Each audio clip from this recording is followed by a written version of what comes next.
Bueno,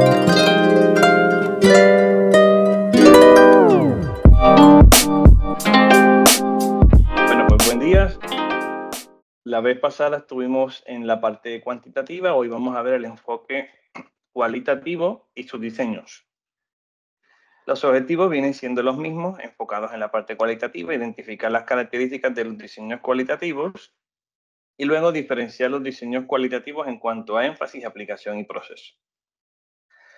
El tema anterior lo repasamos rapidito en lo que vimos y hoy lo vamos a hacer de forma homóloga.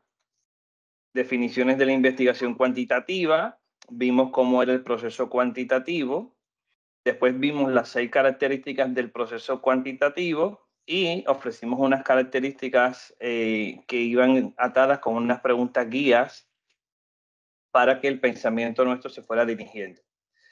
Finalmente vimos los diseños, vimos cómo elegir cada uno de los diseños de acuerdo con lo que íbamos a hacer, vimos las particularidades de cada diseño y los errores comunes que se tienen cuando se utilizan los diseños o cuando se nombran los diseños. Comenzando con lo de hoy, vamos a ver unas definiciones primero, así que cuando hablamos de investigación cualitativa, lo podemos ver como ese conjunto de conocimientos que tienen como base los diseños y estrategias para recopilar información que son de naturaleza textual, visual o narrativa. Cuando se ve esto bien claro, esa naturaleza textual, visual o narrativa de la información que se recopila es en torno a qué? A las cualidades de relaciones, procesos, actividades, situaciones o cualquier otro contenido que querramos y necesitemos investigar para entender un fenómeno y a su vez tratar de encontrar posibles soluciones al problema de base. Teniendo esto en cuenta, cada vez que hacemos investigación cualitativa, nos damos cuenta que la parte cuantitativa queda a un lado en cuestión de no tener el énfasis mayor. Hoy día sí se están combinando pequeñas mediciones pues, para establecer unas frecuencias, porcentajes, un pequeño perfil de quién participa o en torno a qué se está investigando, pero hasta ahí. Nada de corte inferencial y nada que tenga que ver con una indagación profunda, cuantitativamente hablando, que incida en lo que se está investigando. Así que otra de las características que trabajamos es que la investigación cualitativa es naturalista e interpretativa. La parte natural es porque trabajamos en situaciones y ambientes naturales. Si lo contraponemos con lo que vimos en el taller anterior, que fue el cuantitativo, en cuantitativo el ambiente no es natural porque es un ambiente más bien controlado, en el que usted controla variables y manipula otras para lograr un cambio o para verificar lo que sucede cuando esas variables se están, digamos, investigando, cuando ellas interactúan o cuando sencillamente se miden sin más. Y la parte interpretativa viene desde el asunto de poder darle una interpretación a lo que investigamos de acuerdo con el significado que eso tenga para cada uno de los participantes. En el caso de que no tengamos participantes humanos, pues el significado que el humano dejó en su momento en eso que se está investigando.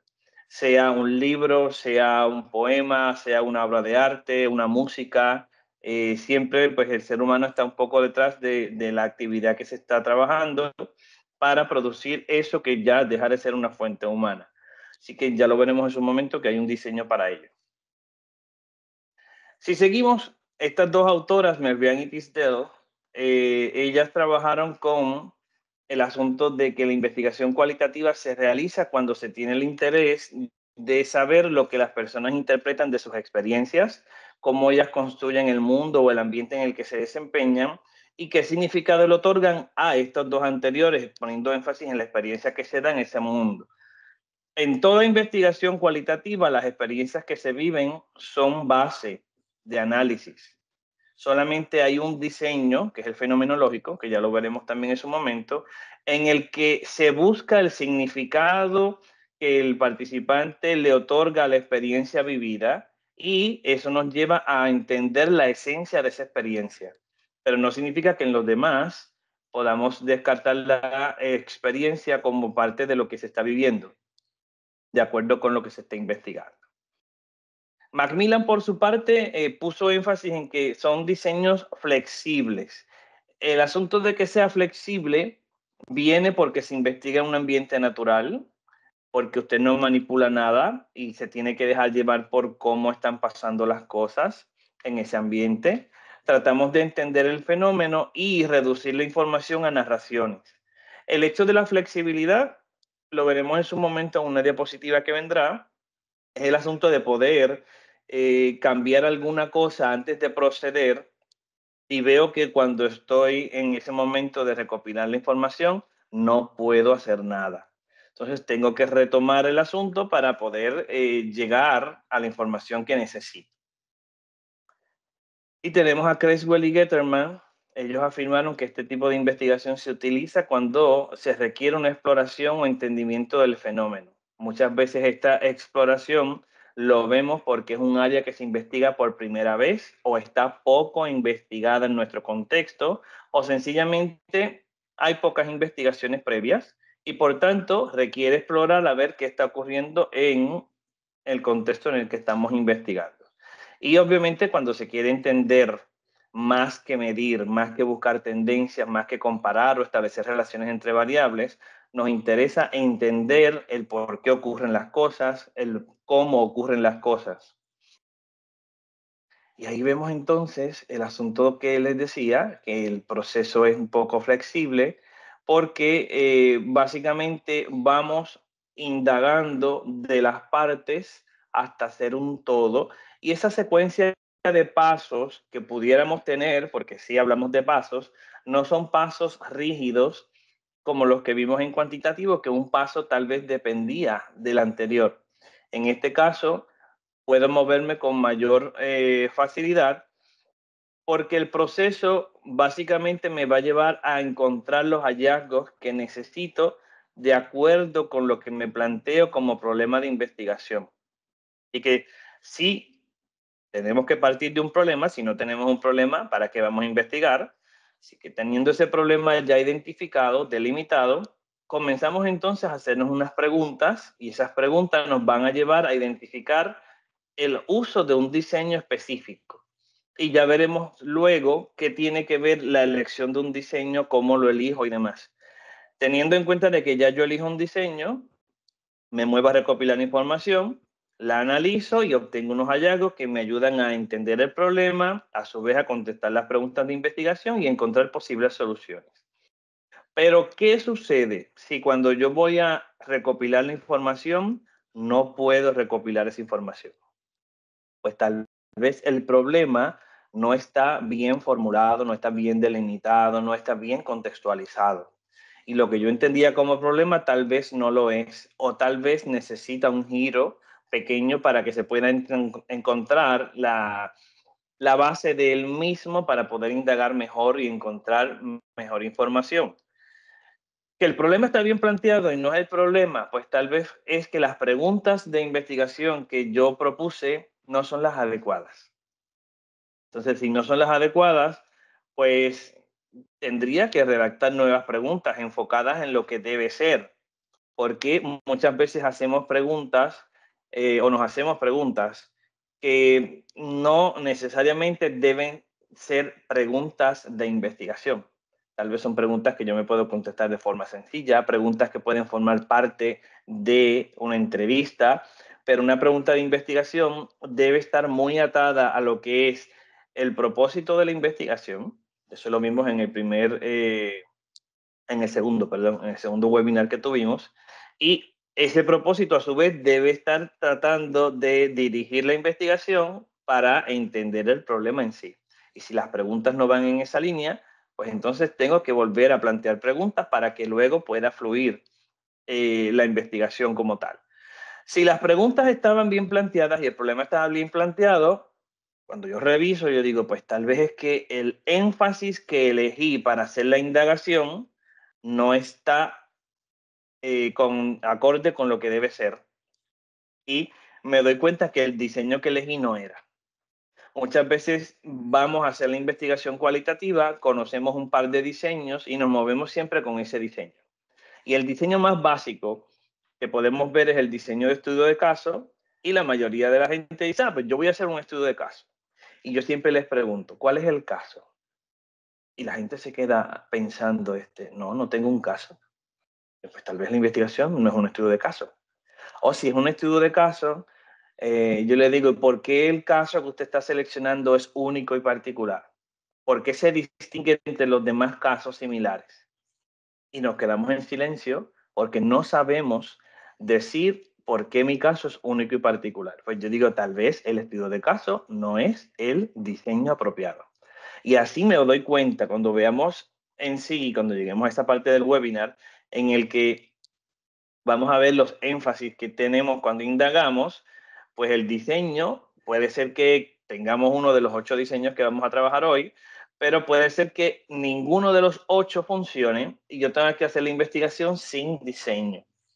Y claro, entonces es un poco así que usted dice, ¿cómo? Bueno, ya lo veremos en su momento. Así que son 3 elementos de la investigación que debemos tener en cuenta cuando vamos a estructurar la misma.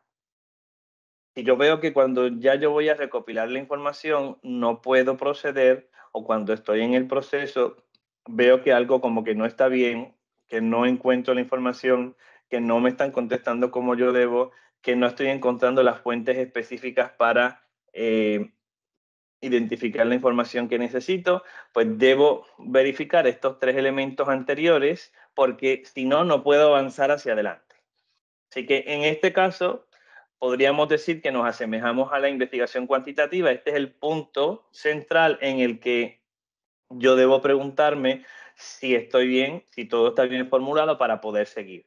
Porque si no, voy a recopilar información o no la voy a poder recopilar. Pero si recopilo algo, no va a ser, digamos, apropiada para poder seguir con el proceso y que encuentre el entendimiento y las posibles soluciones al problema, que sería mi fin último. Por tanto, la literatura tiene un rol importante en este momento, más que al inicio. En contraposición con lo que vimos en la investigación cuantitativa básicamente está dirigida a seguir un proceso porque la literatura está al principio, en el que yo defino variables, encuentro cómo se van a medir esas variables, veo investigaciones previas, cómo lo han hecho, las teorías y las exposiciones que hay en torno al tema, problema y todo lo que se deriva, lo tengo que tener definido al principio. Sin embargo, en la investigación cualitativa, esa literatura me ayuda al principio a sentar las bases un poco para poder indagar, para poder seguir, para entender preliminarmente de qué va la investigación, qué tiene que ver con el problema, qué teorías podrían estar aquí ayudándome a dirigir el proceso, ¿no? Qué conceptos son los que hay que definir, por lo menos preliminarmente, porque cuando se recopila la información es que voy a perfeccionar la definición de conceptos, voy a ver el entendimiento del problema en profundidad, voy a ver el por qué ocurren las cosas, y esto es lo que más me interesa, y debo atarlo con la revisión de literatura constante para que se pueda ir entendiendo aún más lo que se va recopilando y lo que se va indagando.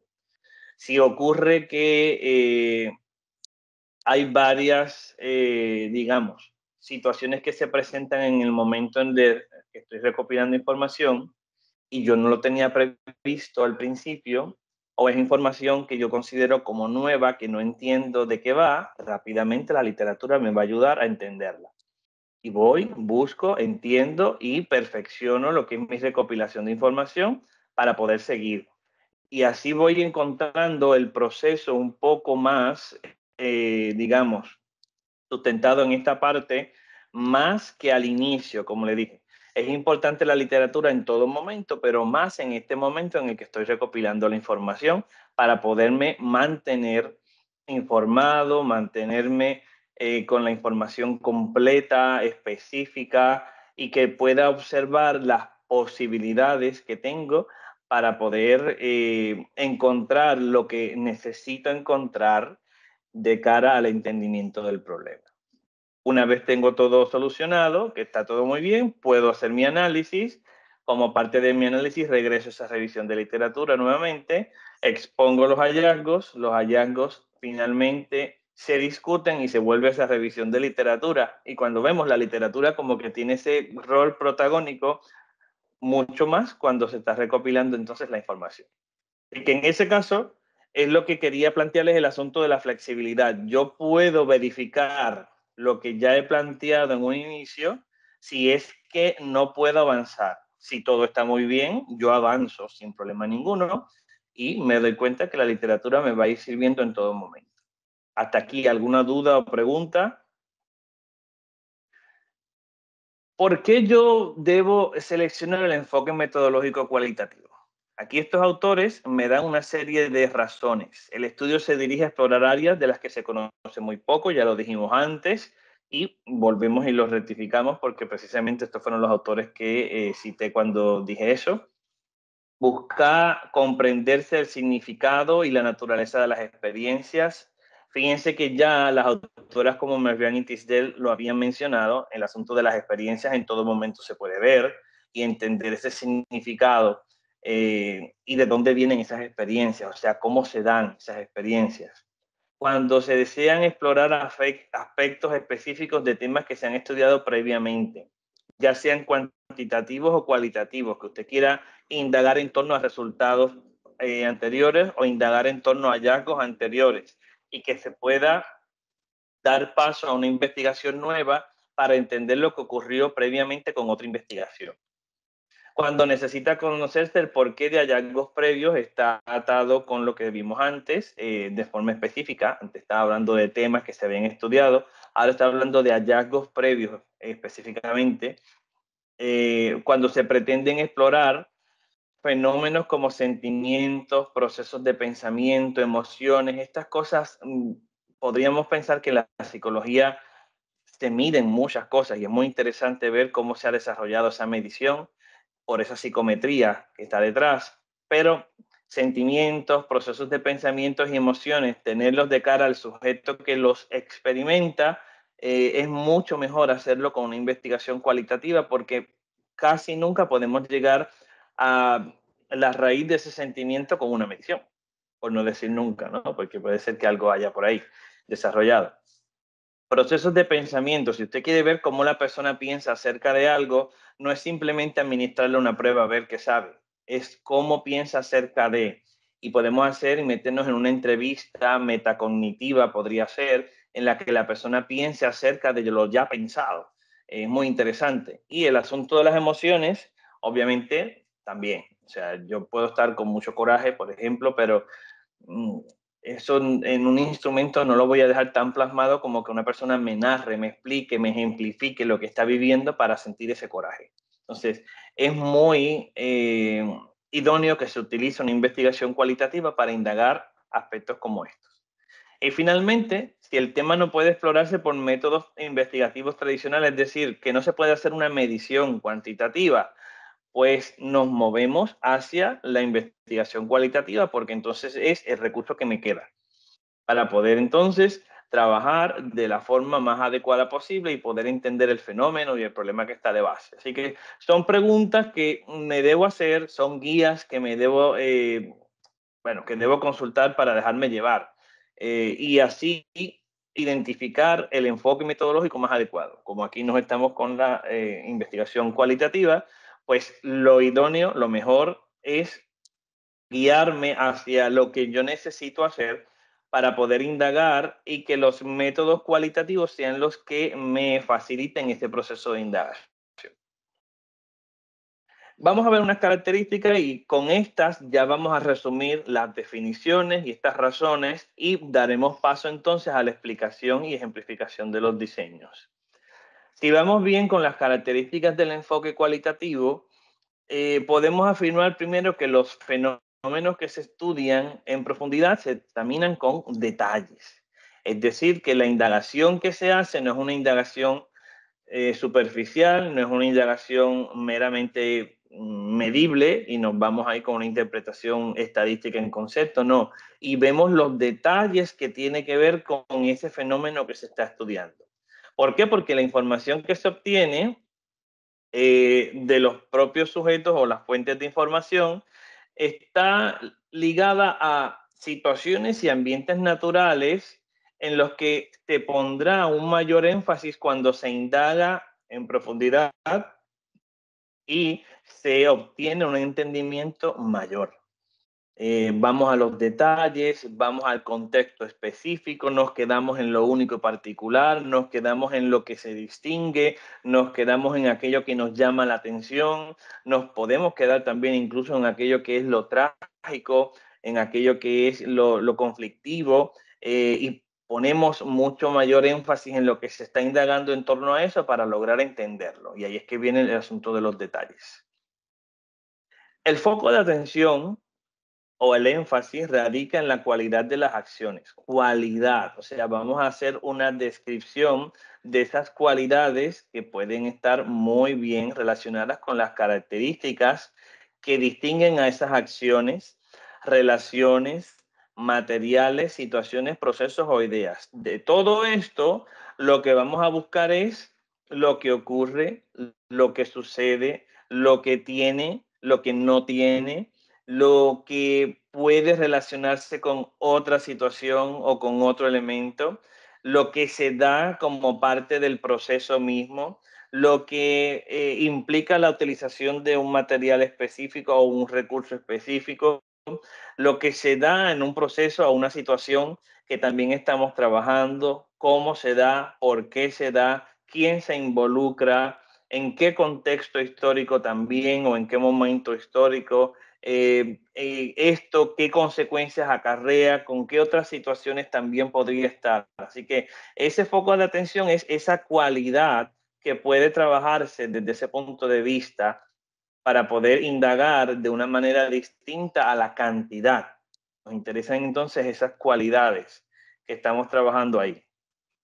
Y cuando trabajamos con lo que son cualidades, nada, es ese elemento distintivo de la naturaleza, o sea, de lo que distingue a algo o a alguien, las propiedades que tiene, los atributos que tiene, por eso le hablaba de las características, y básicamente pues cómo eso está como parte de la naturaleza de lo que se trabaja.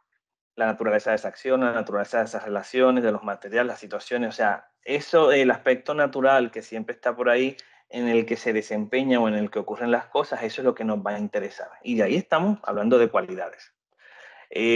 Todo lo que se observa, vamos a ver siempre la intención que hay detrás de lo que ocurre. Hay una intención cuando se da una acción. ¿Por qué se da esa acción? Ahí está la intencionalidad. ¿Con qué contenido se relaciona esto? O sea, ¿qué partes o qué situaciones o qué elementos conforman eso que se llama acción, eso que se llama relación, eso que se llama material? O sea, todo lo que estamos pensando cualitativamente para observar esas cualidades, aquí tiene que ver. Así que esa importancia o ese énfasis radica en estas situaciones de forma cualitativa. Cuando trabajamos con un problema que requiere exploración o entendimiento, estamos viendo que la utilización del enfoque cualitativo es el idóneo para trabajar, porque vamos a profundizar en ese ambiente natural que trabajamos ahí y eso nos dará paso a que a lo largo del proceso pudiéramos moldear la forma en que se realiza el estudio.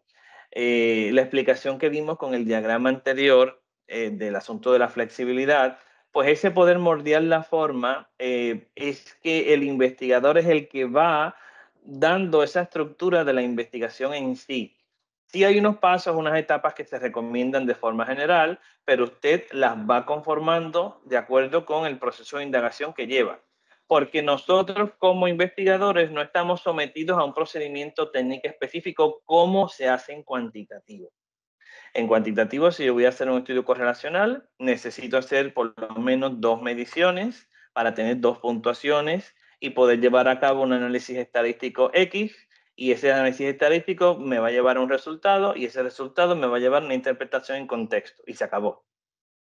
Aquí nosotros comenzamos a indagar, nos damos cuenta que hay que indagar de esto también, nos damos cuenta que al indagar de esto también estaba relacionado con esto otro, y eso otro lo debo llevar a ver con detalles. En algún momento me doy cuenta que con esos tres énfasis llego al entendimiento del problema en sí que yo estaba queriendo encontrar posibles soluciones. Así que nosotros como investigadores somos los que podemos darle esa mayor estructura al proceso y que esa estructura esté atada a la indagación profunda con detalles y que me lleve a entender lo que estoy haciendo. Que no sea simplemente por hacer cosas, que todo tenga sentido. Se recopila información sin medición numérica, ya eso lo vimos antes, que la indagación y la profundización que se hace amerita el uso de otro tipo de técnicas que no sean meramente que me lleve una cantidad, y las cualidades, que lo vimos también en la diapositiva anterior, es lo que nos interesa más que las cantidades en sí. Y bueno, la narración y el razonamiento son dos elementos esenciales en este proceso cualitativo. Razonamos acerca de lo que indagamos y mayormente estamos narrando, sea de forma escrita o de forma verbal, estamos llevando la narración a tal punto que esa es la base luego del análisis y la base luego de la exposición de los hallazgos. Y bueno, estamos llegando ya al final con las características. Los hallazgos se presentan de forma narrativa, se lo acabo de mencionar, y para aumentar su credibilidad, que no es otra cosa que la interpretación que se hace a base de lo que indica el participante o lo que se incluye en la fuente, pueden incluirse ¿qué cosas? Citas directas de la información recopilada en el texto de los hallazgos, dibujos, diagramas, fotografías para entender lo que se está tratando de presentar y explicar, tablas en las que se resume información, entre otras referencias directas de la información cualitativa que se recopiló durante el proceso de recopilación de información. Así que cuando estamos haciendo ese análisis, para aumentar la credibilidad, elegimos fragmentos de texto, fragmentos de imágenes o construimos imágenes nuevas. Con las tablas tratamos de resumir esas informaciones que nos interesan para sustentar la información y que se vea que la interpretación que estamos haciendo como parte de nuestro narrativo de hallazgos es básicamente lo que los participantes dijeron o que lo que las fuentes nos facilitaron.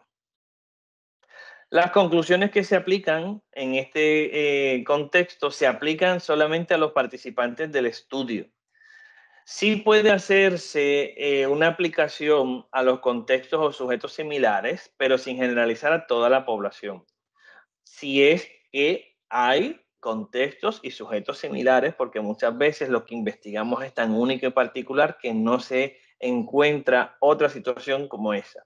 Pero a pesar de que sea único y particular, puede ser que encuentre un contexto similar o que haya sujetos similares que también se reflejen en esos que participaron en la investigación. Pero como la generación no es el fin último de la investigación cualitativa, esto no nos interesa. Aquí sí está el asunto de la transferibilidad, y ese asunto de la transferibilidad es una de las evidencias de calidad de las interpretaciones, en las que se describen todos los contextos y todos los sujetos o todas las fuentes minuciosamente para que otros investigadores puedan ver nuestra investigación, leerla y decir, ok, esta investigación se asemeja mucho a lo que yo estoy haciendo. ¿Por qué? Porque se está haciendo en tal contexto, con tal sujeto, ese sujeto está viviendo tal cosa, y eso es precisamente lo que yo quiero investigar en mi contexto. Y de ahí que se da el asunto de la transferibilidad. Pero bueno, ya eso podríamos hablar otro día. Hasta aquí vienen siendo las características de este enfoque cualitativo y si se fijan son un resumen de lo que vimos en las definiciones y en estas guías que nos ofrecieron Creswell y Getterman para decidirnos por este enfoque metodológico. Y bien, cuando trabajamos con los diseños tenemos que tener en cuenta las ideas de estos autores. Cada estudio cualitativo es por sí mismo un diseño de investigación. Y usted dice, wow, o sea, que cada investigación pudiera ser un diseño. Sí, ellos consideran que es así, sencillamente porque no hay dos investigaciones cualitativas iguales o equivalentes. Y al no ser iguales o equivalentes, pues se podría ver como que cada una con este análogo de los diseños. Y claro, lo que puede pasar es que haya estudios que compartan diversidad de similitudes, perfecto, pero no hay réplicas en el sentido estricto como lo hay en la investigación cualitativa. Así que en investigación cuantitativa sí vamos a ver que hay investigaciones que son bien similares por el control de variables y eso tiene que ver con la medición que se hace, el tipo de sujetos que participa, etcétera, etcétera. Pero aquí no. Incluso todos los presentes que estamos aquí, que ahora mismo no tengo el número porque no estoy viendo, pero ya había más de 30, 40 personas conectadas. Cada persona podríamos investigar acerca de un mismo problema y cada persona le va a dar un toque personal, porque a cada quien le va a interesar algo específico del problema que estamos trabajando. Todos podemos partir del mismo problema, pero pudieran salir investigaciones muy diversas en torno a este asunto por el interés que está detrás. ¿Que eso afecta al proceso? Todo lo contrario. Eso lo enriquece porque así se ve que con la indagación cualitativa podemos llegar más lejos. Que con todas las investigaciones sería interesante ver el entendimiento que le estamos dando al problema. Sí, porque cada una pudiera dar una perspectiva distinta de lo que se está investigando y ahí está, 75. Gracias, María. Así que, wow, tanta gente. Pero podría haber 75 personas haciendo investigación y fueran 75 investigaciones cualitativas diferentes en el sentido del proceso que se va a llevar a cabo, de acuerdo con los propósitos y preguntas que cada quien plantee, aunque el problema de investigación sea el mismo para partir. Así que el término diseño en esta parte de lo que es la investigación cualitativa, lo que trae es una acepción distinta en el sentido de que simplemente es el abordaje de la base para seguir de forma lógica. No vamos a empezar por los hallazgos para después recopilar la información y finalmente plantear el problema. O sea, hay una forma lógica para seguir. Así que el diseño lo que nos va a dar esa recomendación para seguir de forma lógica. Pero nosotros no planeamos las investigaciones con tanto detalle como en cuantitativo y están sujetas a las circunstancias de cada ambiente o escenario en particular y yo tal vez tenga que adaptar lo que planifiqué, tenga que cambiar o tenga que añadir para captar la información necesaria para continuar. Así que simplemente lo que vamos a ver en cualitativo es ver ese proceso que se debe llevar de forma lógica, como les dije antes. Y estas autoras indicaron que, por ejemplo, en toda investigación cualitativa, el propósito principal es entender cómo la gente otorga sentido a sus vidas y experiencias. Por tanto, con cada uno de los diseños se tiene en cuenta una dimensión adicional de la investigación porque hay un énfasis específico respecto a la indagación y el propósito. Ya vimos que las investigaciones no son siempre iguales por los autores anteriores, Hernández y Mendoza, que no hay investigaciones una igual que la otra necesariamente, que el término diseño tiene un significado distinto, pero estas autoras sí nos dicen que en el diseño hay un énfasis específico respecto a la indagación y el propósito que se tenga en esa investigación. Así que, aunque no sean iguales, aunque el diseño no sea tan, digamos, rígido como los diseños cuantitativos, sí hay un énfasis específico. Y lo vamos a ver aquí con esta figura que he ideado. Vemos que los énfasis están en la primera, bueno, en la segunda posición, de arriba hacia abajo, y esos énfasis me van a llevar a los diseños que están en el final. Si vemos aquí, y esta es la base central de nuestro webinar de hoy, debemos estar muy pendientes de lo que puede ser mi investigación cualitativa. ¿En qué yo voy a poner énfasis de acuerdo a la necesidad de indagación que tengo por el problema de investigación que identifiqué? Me interesa poner énfasis en un asunto único y particular, algo que se distinga de los demás. Por ejemplo, yo recuerdo que mi investigación de maestría fue la indagación en torno a una escuela que había salido y permanecido fuera de lo que en ese momento era el plan de mejoramiento, con la ley No Child Left Behind. Eh, Estamos en las escuelas en Puerto Rico, bueno, todavía seguirán muchas así, pero bueno, lo que interesaba en ese momento es que cada año se incluían más y más escuelas en el plan de mejoramiento. Era algo preocupante porque, pues, según la ley estaba planteada, se iba a llegar en tal momento para poder hasta cerrar los planteles y abrirlos de otra manera. El personal docente tenía preocupación porque podría perder su empleo. Los niños entonces podrían buscar las escuelas que mejor estaban y obviamente las escuelas que peor estaban podrían quedarse sin matrícula y llegar a cerrarse. Entonces, ese era el planteamiento de la ley, a fin de cuentas, una interpretación que hago después de tantos años. Y buscar una escuela que lo hubiese logrado salir del plan de mejoramiento y que se estaba quedando fuera del plan por varios años, pues yo me di la tarea de buscar qué había hecho para hacer eso.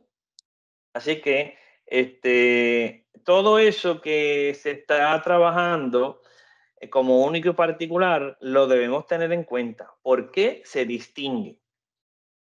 Eh, Otra investigación que tuve el placer de dirigir en el pasado año era la identificación de un colegio privado en el que se trabajaba con la planificación estratégica y los frutos que tenía positivos, obviamente, esa planificación estratégica en ese colegio y cómo lo llevaba el funcionamiento bien.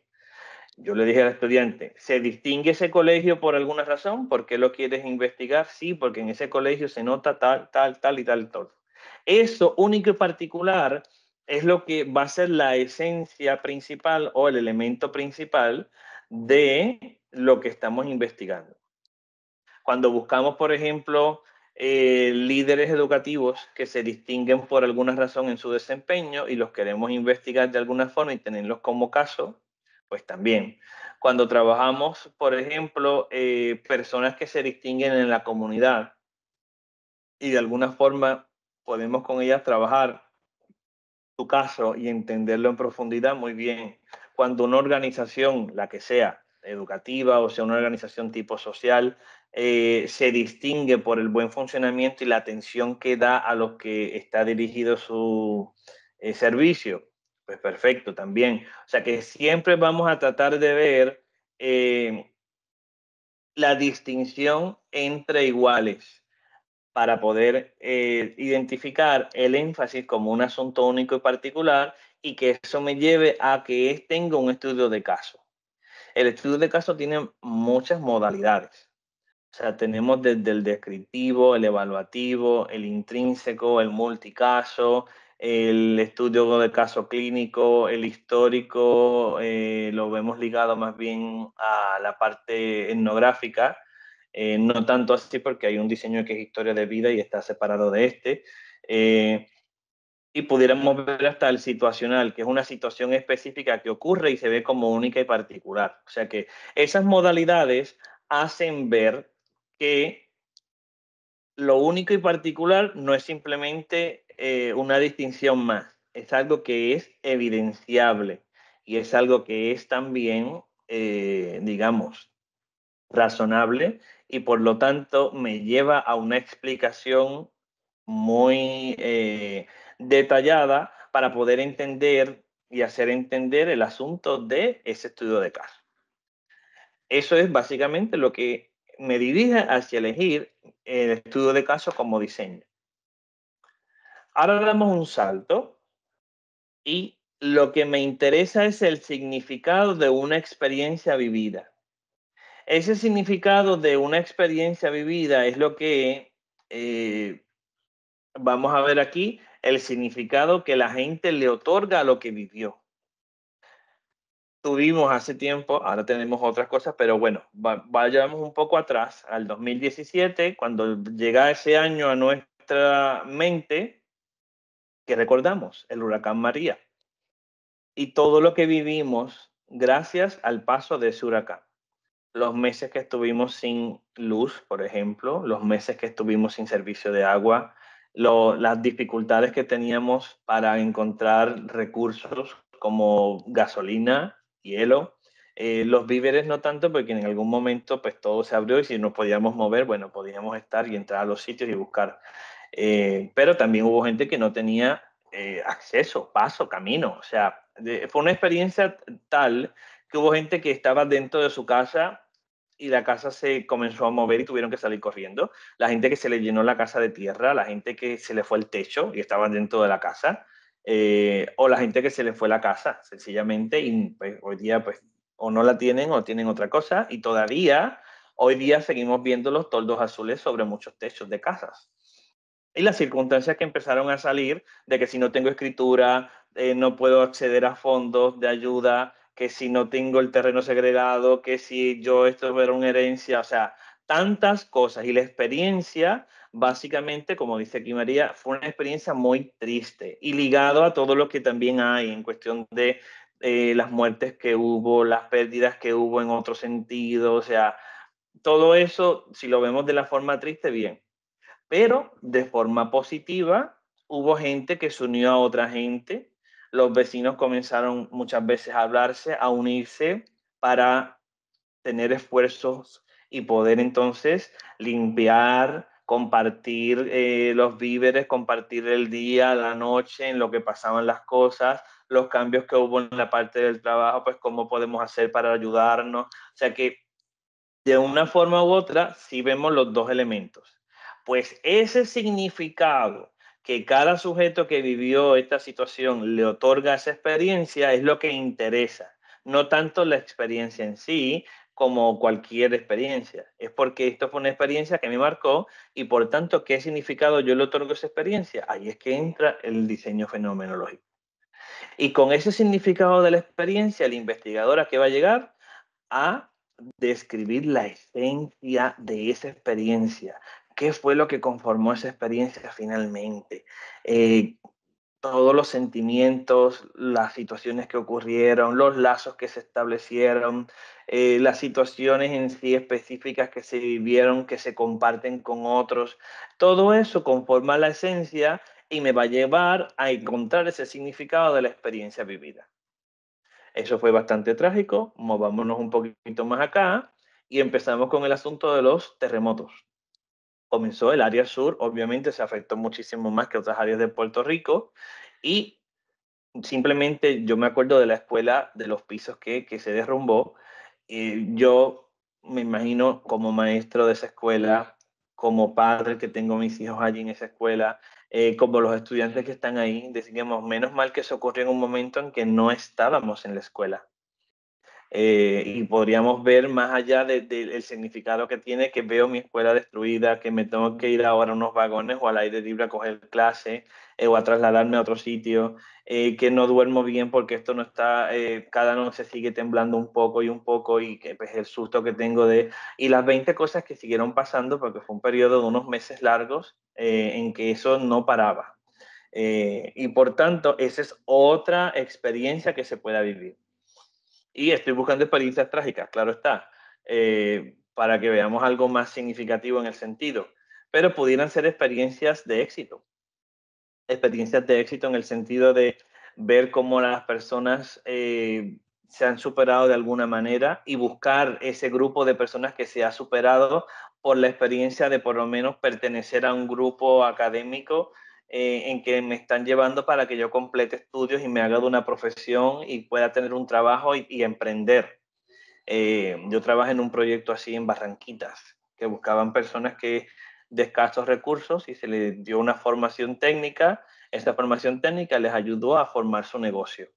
Y después ya no sabemos más porque yo simplemente fui en algún momento como evaluador externo, no sé qué la continuidad que hayan tenido, pero se ve que hubo una experiencia detrás en que estas personas pudieran hablar más de cómo estaban antes a cómo están ahora de forma positiva, para que no veamos que siempre las experiencias son negativas.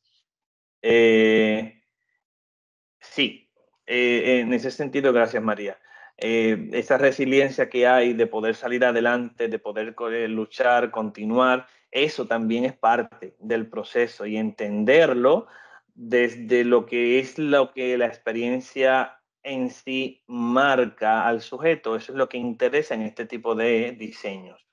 Si nos vamos a cosas más sociales, pues veamos la parte de la marginación y cómo salimos de esa marginación por alguna ayuda y podemos incluso ser modelos para otros, ayudas para otros. Toda esta parte, y para ya dejarlo con la experiencia, entendamos que cualquier experiencia en los distintos estudios, si yo tengo una experiencia académica, experiencia educativa, experiencia, digamos, familiar, social, experiencias del cara a lo que sea feliz o no sea feliz, puede ser parte de cualquier investigación, pero buscar la esencia de la misma y ver esa esencia desde el significado que le otorga aquel o aquella que vivió esa experiencia es lo que interesa en el estudio fenomenológico. Así que ya veamos que eso es lo que debe distinguir cuando usted necesita indagar en torno a un problema que se ha vivido en un momento dado y que es de corte experiencial y que esa experiencia es lo que interesa de base y usted quiere encontrar el significado de ella para poder encontrar de ahí posibles soluciones al problema de cara al futuro. Perfecto, estamos en un estudio fenomenológico. Y con estos dos, ¿alguna duda o pregunta hasta el momento? Esta figura es crucial, así que vamos a ver. Bueno, si no, todavía nos queda mucho tema en esta diapositiva, que pueden venir preguntas más adelante. Vamos al tercer elemento, y dice elementos de historicidad. Y ustedes ven aquí que se desprenden principalmente tres diseños. Cuando vamos en la corriente norteamericana, el diseño narrativo es el diseño historia de vida, no hay otro. Autores puertorriqueños se han dado la tarea de tener la biografía como un diseño y la investigación histórica también. Por tanto, los tengo aquí como diseño, que podamos entenderlo. Que puede ser que usted haya tomado algún curso de investigación cualitativa y que ellos no se vean, etcétera, simplemente es porque están por aquí. Como un diseño más, la biografía viene siendo un homólogo de la historia de vida y la investigación histórica, no la investigación necesariamente la que se hace en humanidades para hacer historia en sí o crear esa historia, sino que aquí es otro tipo de investigación que lo veremos en su momento.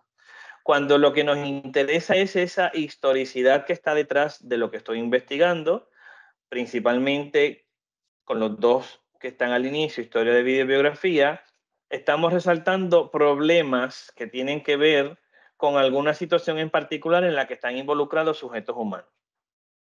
Y vamos a identificar personas que hayan tenido una historia en su vida que sea muy emulable, que sea incluso destacable, que sea, destacar lo que decimos aquí, investigable, para que podamos tenerla como ejemplo a seguir o como modelo a seguir podría ser, o como de la cual pudieran salir posibles soluciones, aunque ya haya ocurrido, puede ser un ejemplo para hoy día.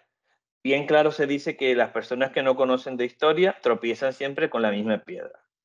Pues, ¿qué sucede? Por ejemplo, en nuestras situaciones a nivel sociopolítico en el país, pasa eso. No se hace investigación para formular ciertas cosas que necesitamos para el país y caemos en lo mismo. Lo que se hizo hace 50 años era muy bueno. ¿Y qué sucede? Pues no lo vuelvo a hacer porque pues eso no es del político que a mí me interesa. Y era de otro partido y no lo vuelvo a hacer. Aunque sean cosas muy buenas, hablando para pues, buenas leyes, tanto para la sociedad como para la parte educativa.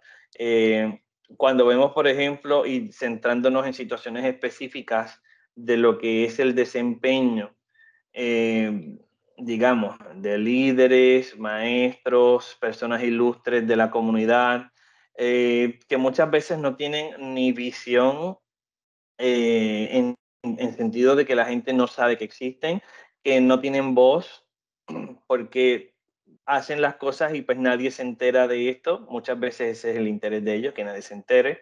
Pero nos gusta ver que el problema que estamos trabajando si investigamos de esta forma con la historia de vida de alguien que ha hecho mucho más que lo que está pasando en este problema o que ha hecho algo positivo que se puede ver en contraposición al problema que estamos trabajando, pudiéramos hacer su historia de vida para poder ver lo que ha hecho, las contribuciones que ha tenido, incluso para la parte en que estemos trabajando en el contexto que sea, y cómo eso puede ayudarnos a encontrar posibles soluciones a lo que estamos trabajando en la actualidad.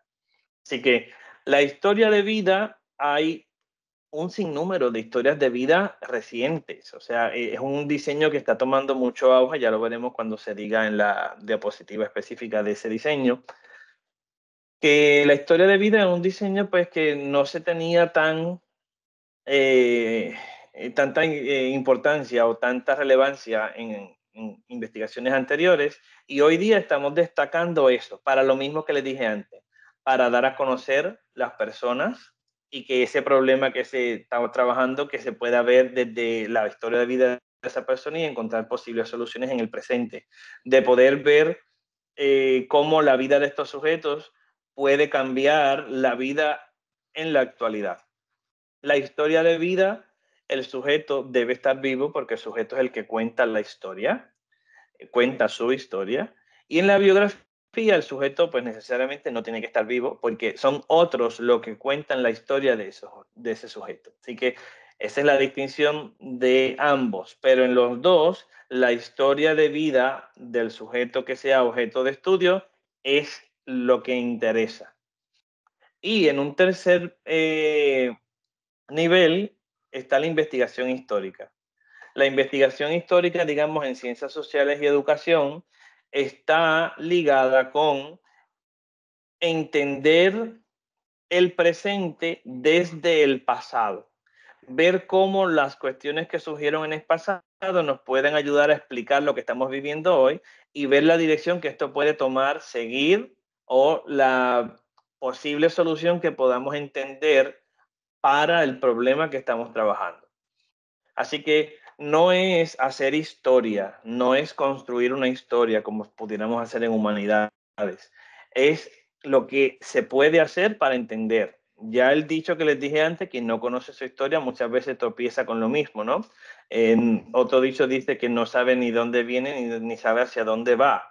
Pues lo mismo, el hecho de no saber la historia de lo que ocurrió, no sabemos por qué estamos viviendo lo que estamos viviendo hoy, no sabemos por qué se dan las situaciones y no sabemos muchas veces cómo encontrar las posibles soluciones. Así que la investigación histórica es la que nos reconstruiría el pasado para entender el presente. Uy, me quedó eso muy bien. Así que eso es lo que interesa aquí. Teniendo los elementos de historicidad, sabemos que lo que interesa aquí es reconstruir ese pasado para que, ya sea con la vida del sujeto, las situaciones que vivieron esos sujetos, o sencillamente las situaciones que ocurrieron que hoy se ven reflejadas en lo que ocurre, eso es lo que interesa cuando hacemos investigación. Y si yo necesito indagar desde este punto de vista, nuestros diseños son tres. Si es desde la historia de vida de un sujeto, tengo dos posibles diseños. Si el sujeto está vivo, podríamos hacer la historia de vida. Si el sujeto está o no está vivo, pero lo que me interesa es que otros construyan la historia, es la biografía. Y si es una investigación ligada a tipo documental y junto con también seres humanos, pues estuviéramos hablando de investigación histórica. Así que eso es lo que nos debe centrar el pensamiento en el asunto de los elementos de historicidad.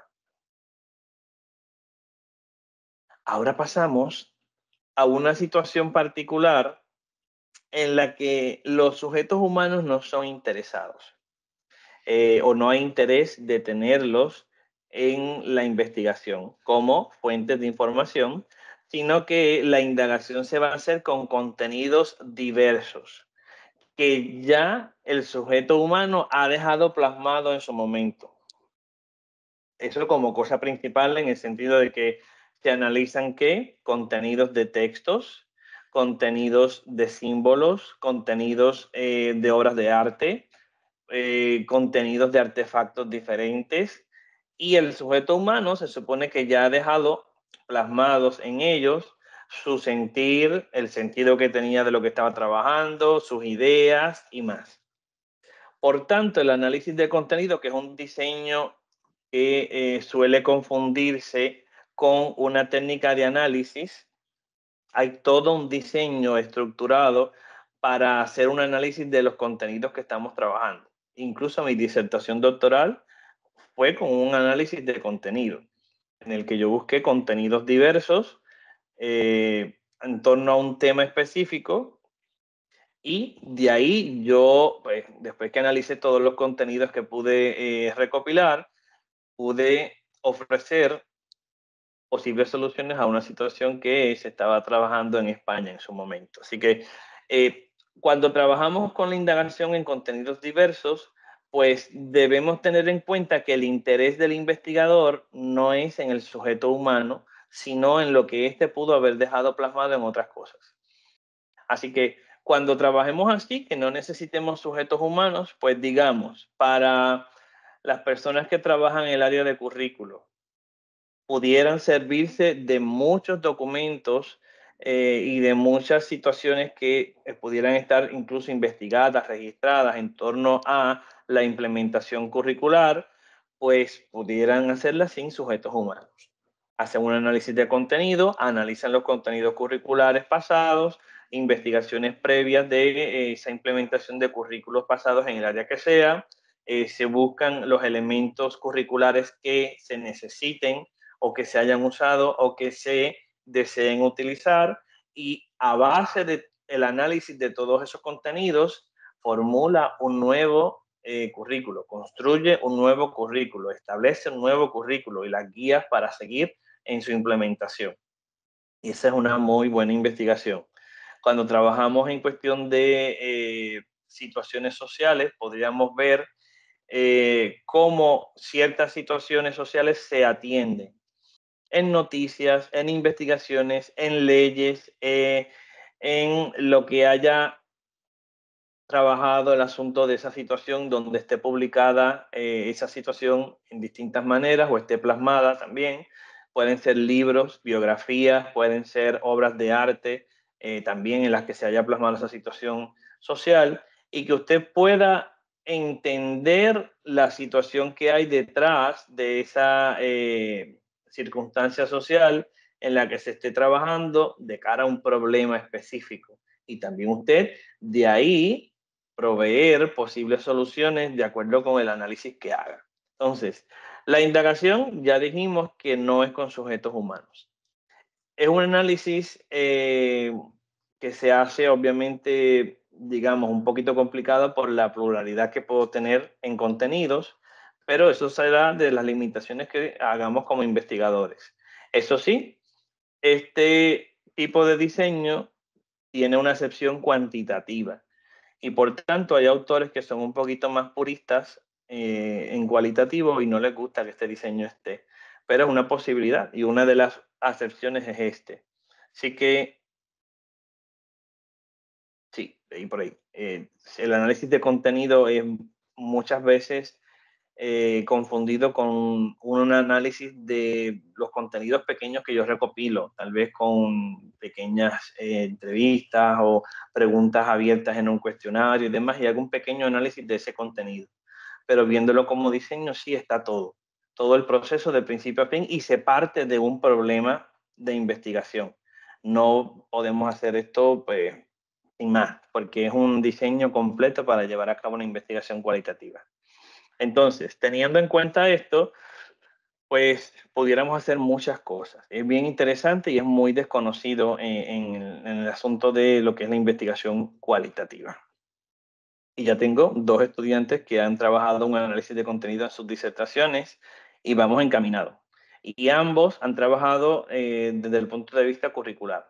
Una de las estudiantes trabajó un currículo para introducir la tanatología en enfermería, y la otra para introducir recursos diversos para la atención de estudiantes con dislexia y otros problemas de aprendizaje matemático en la enseñanza de las matemáticas, que también estaba trabajando ese asunto desde el punto de vista curricular. Así que se puede hacer la investigación completa con ese análisis de contenido. ¿Alguna duda hasta aquí? Que ya pasamos 2 énfasis más en esta figura. Sí, buenos días. Hola. Perdone que no haya cogido los diferentes estudios de casos que describió. Me gustaría que los pudiera describir de nuevo. Ok. Por ejemplo, el estudio de caso intrínseco, que es una de las modalidades, es el que se estudia el caso para entender el caso en sí mismo. Y ese podría ser una de las más básicas de las modalidades de estudio de caso. El estudio de caso descriptivo es un estudio de caso en el que se va a describir meramente el caso, nada más. Se describe el caso en todas las partes según la indagación que se haya hecho. Un estudio de caso evaluativo, tendríamos un caso en el que se va a emitir un juicio acerca de lo que se esté haciendo en ese caso, sea sus funciones, sea el sujeto trabajando, sea el desempeño, como sea. La cuestión es que se emita un juicio porque es evaluativo. El estudio de caso situacional es otra de las modalidades en el que se trabaja situaciones específicas que ocurren, que son únicas y particulares, y son situaciones que se dan en momentos específicos, en situaciones y demás, que pudieran ver la situación para entenderla. Cabe resaltar que, bueno, también pudieran ser procesos y demás que se estén trabajando y que se vea como una situación que ocurre. El estudio de caso, por ejemplo, clínico, es el estudio de caso que se trabaja en psicología clínica, la atención al sujeto, el entendimiento de lo que ocurre y las terapias que se dan y cómo se va mejorando y cómo se va entendiendo lo que ocurre con esas personas. Ese es el estudio de caso clínico, que sería obviamente el caso clínico por excelencia, ¿no? Lo que se trabaja en psicología. Luego, podríamos tener estudio de caso etnográfico. Es un caso que no se ve como etnografía en general, sino que es algo que se distingue, un grupo de sujetos que se distingue entre sí y se va a ver la interacción de ellos culturalmente hablando para entender más allá, porque es algo que entre iguales, pues se distingue ese grupo que se está trabajando ahí. Y está finalmente el multicaso. El multicaso es que haya más de un caso en una investigación y que los 3, los 2, los 5 casos sean casos únicos y particulares, pero sean similares en cuestión de la situación que se esté trabajando o el problema de base. Así que podemos ver que hay varias modalidades para trabajar ese caso como diseño. Muchas gracias. Muy bien, gracias a usted. Tenemos aquí alguien que escribió. Ajá, porque no Dice, lo puedo leer. ok. Dice, tengo una duda. ¿Qué diseño te permite hacer un estudio exploratorio para conocer experiencias sobre un contexto particular? Un ejemplo puede ser el racismo o el discrimen. Pues pudiera ser el caso, sin más, en el caso que sea la situación de racismo, por ejemplo, la situación de discrimen, como cosa única y particular, porque eso no es algo generalizado. Bien, podríamos ver que está extendido como situación a nivel mundial, pero no es algo que es, digamos, la norma de la sociedad en todo el momento. Por tanto, se distingue en esa marginación que está viéndose en ese momento. Y pudiera ser bien claro, un estudio de caso para entenderlo en sí. Eso sería un caso intrínseco, porque estaríamos entendiendo lo que ocurre y necesitaríamos sujetos que estén experimentando eso para entenderlo desde el mismo sujeto la situación que ocurre. Y ahí sí lo tiene montado. Ya después le diré que es algo que está arriba solito fuera del diagrama, que es el estudio cualitativo básico, la modalidad exploratoria, que podríamos también verlo en esa parte si es que no se ha indagado tanto y que los énfasis que estamos viendo aquí no se aplican. Pero ya lo veremos en su momento. Tengo otra pregunta más. Dice, Ajá. aquí hay un texto de investigación que indica que el análisis de contenido es una técnica propia del efecto cuantitativo y el análisis de discurso o semiótico de la investigación cualitativa. Ello, en parte, Ajá. porque el análisis de contenido, según lo define en este sentido, cómo se trabaja un análisis de contenido desde un enfoque cualitativista. Oye, eso que acaba de presentar es muy cierto. La técnica de análisis cualitativo en cuestión de análisis de contenido, no como un diseño, sino como una técnica de análisis, es recopilar esos contenidos que estaban, por ejemplo, en la semiótica, los símbolos, ver el discurso, cómo la persona se expresa, qué hace, qué dicen, qué pone énfasis, la gesticulación, cuando se está trabajando la persuasión que hay detrás del discurso. Son análisis que se dan propios del proceso que se está indagando. Si usted está indagando, por ejemplo, a políticos y estamos viendo como investigación el problema que hay en el asunto de que las personas no están entendiendo de fondo cuál es la, digamos, la agenda que tenemos o el asunto de lo que va a trabajar esa persona como político en su partido, y los discursos no son entendibles o son discursos que están teniendo un lenguaje oculto, ¿no? También. Pues eso sería la investigación y el análisis de contenido o del discurso entraría en esa parte. Lo de los símbolos en la semiótica también es interesante entender cómo los símbolos que se ofrecen en distintas situaciones o en distintos contextos dan algo a entender para quien esté observando el símbolo y qué es lo que se está queriendo hacer con eso. Y eso es parte del análisis que se da específicamente del uso de. Y tal vez la investigación completa no es para eso, solamente para eso específico. Ahora, si yo quiero hacer un análisis completo, que sea un análisis de contenido, de cómo la persuasión que se tiene con los discursos políticos en tal, digamos, momento histórico del país, pudiéramos comparar esos discursos y porque estamos entendiendo que el problema de base que tenemos hoy día, digamos, es que los discursos se están quedando en discursos más bien populistas y no discursos en el sentido de la atención de las necesidades del pueblo. Me lo acabo de inventar bien, por si acaso, que no sea nada ofensivo para las cuestiones políticas. Simplemente es eso. Pues entonces puedo montarme un análisis de contenido y como técnica dentro ver el análisis del discurso, que eso sea la recopilación de los contenidos, sea buscar los discursos diferentes y analizarlos de acuerdo con el modelo de análisis que hay para análisis del discurso.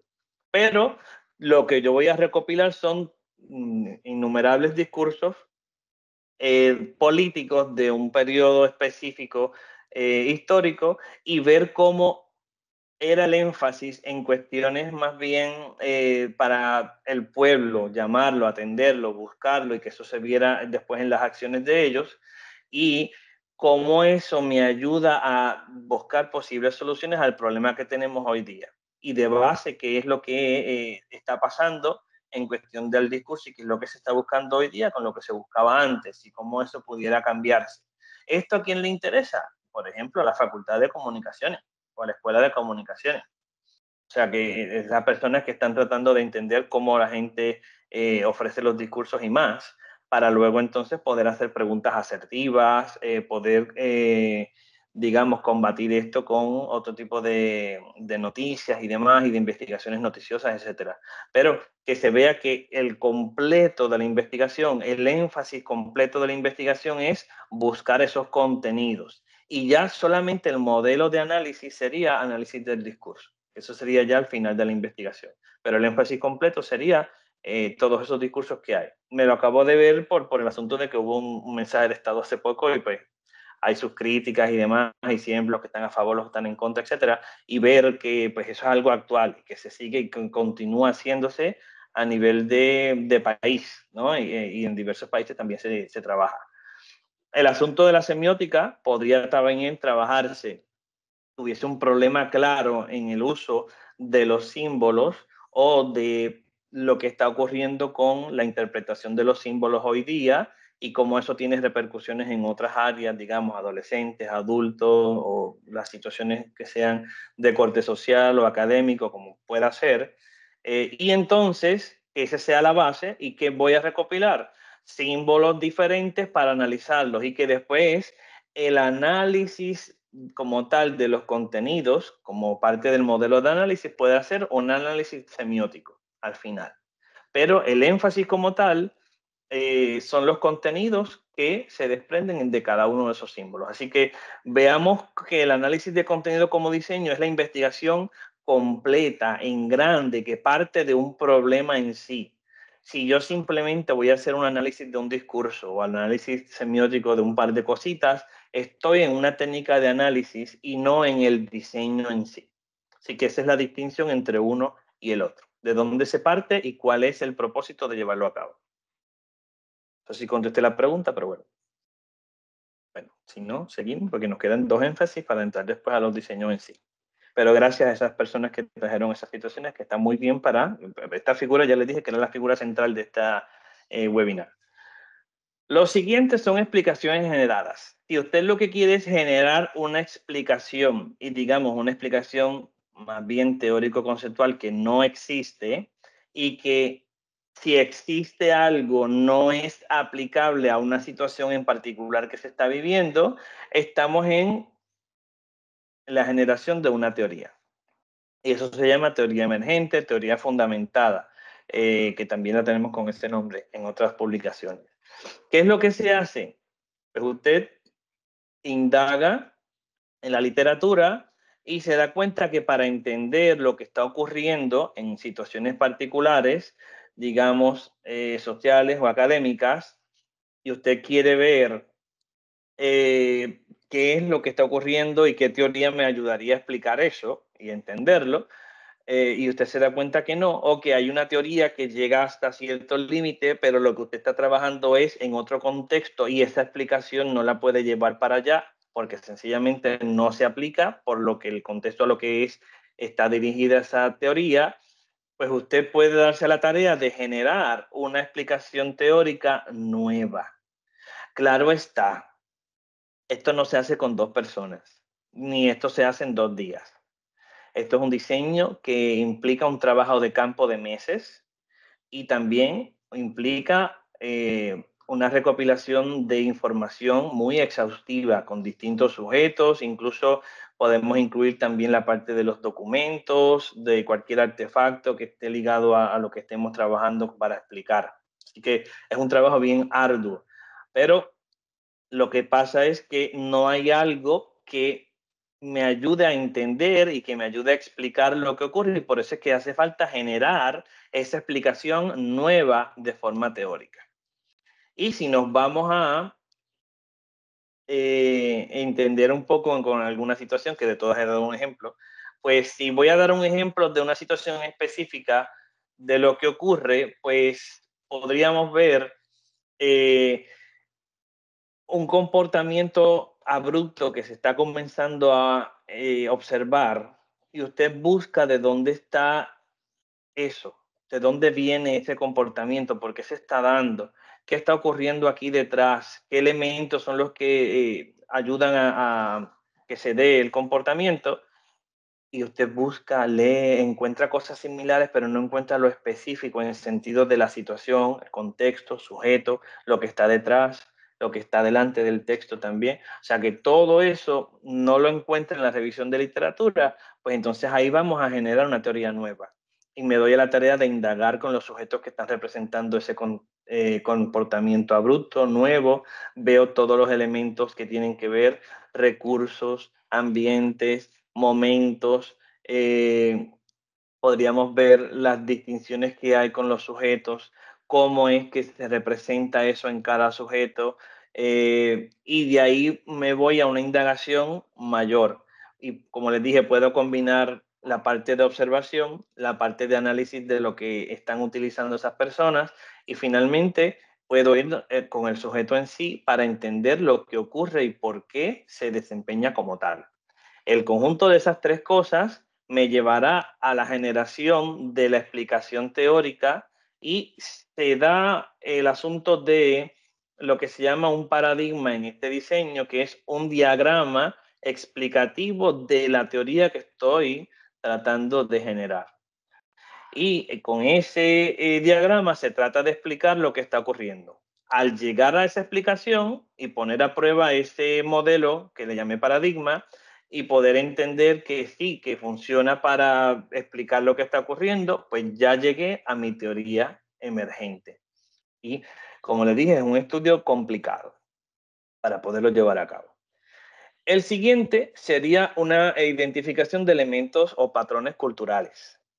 Cuando trabajamos con esto, los patrones culturales están ligados a la distribución del tiempo, las creencias, rituales en sentido religioso, rituales en sentido de cualquier otra cosa, las rutinas que trabajo, la interacción con otros, mi entendimiento de mí mismo como persona y cómo me veo en reflejo de los demás. O sea, toda esta parte y la identidad que tengo desde el punto de vista de que me distinga culturalmente con todas estas cosas por el contexto en el que me estoy desempeñando, eso es un estudio etnográfico. Hay, como les dije, una modalidad de estudio de caso, que es el estudio de caso etnográfico, pero también puedo tener un diseño completo para desarrollar la etnografía de eso que es objeto de estudio. Y mayormente se realiza con grupos que interaccionan entre sí, grupos de sujetos, y se desempeñan en lugares específicos. Y podemos ver la cultura en este sentido de personas que viven en ciertos lugares, los que viven en un condominio, los que viven en urbanizaciones, los que viven en el campo, los que viven en ciudad. Y sí, así no discriminamos entre uno y otro, sino que entre todos se puede ver este asunto de cómo se desempeñan las personas que conforman esas comunidades. Podemos verlo en escuelas, en organizaciones educativas o de corte social. Podemos verlo en otro tipo de instituciones en las que esa interacción de sujetos sea la base para que se dé algo que llame la atención. Pero el problema tiene que venir de base de lo que es esa interacción de los sujetos en sí. O sea, que el problema que yo tengo para hacer una investigación de corte etnográfica es un problema que tenga que ver con la interacción de los sujetos, el grupo que se está desempeñando, que hay, que no, que sí, para yo poder hacer la investigación con ellos.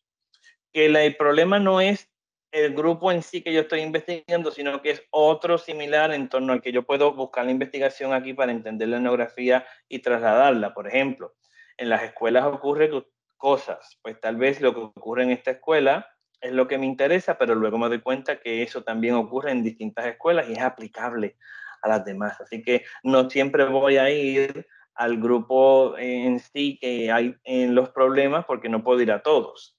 Seleccionaré al grupo que sea de interés en ese momento y sea asequible para el investigador y que de ahí se pueda dar paso a esa indagación y que redunde en la elaboración de esa etnografía o el entendimiento de la cultura que distingue a ese grupo en sí de esa interacción.